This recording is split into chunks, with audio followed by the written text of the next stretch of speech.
Hey guys, welcome back. In this video, I will show you how to add YouTube video to refresh theme on Shopify. Let's get started.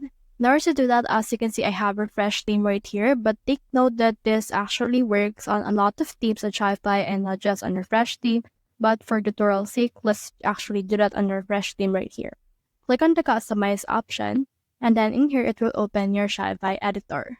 Now in here, you just need to locate the part of the video or the part of the website wherein you want to add that video.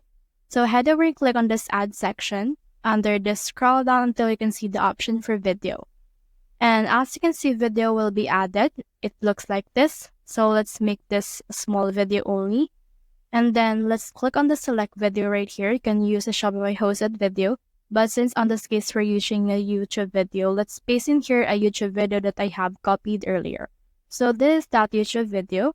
What I can do is I can actually just add this specific video right here on my actual video on my Shopify. So as you can see, this is what it will look like. Click on the save option. And once you have saved that, you should be able to see some changes once you have actually visited your own site. So that's the whole process. If you have found this video helpful, simply leave a like, or subscribe because it helps reach more people. See you soon.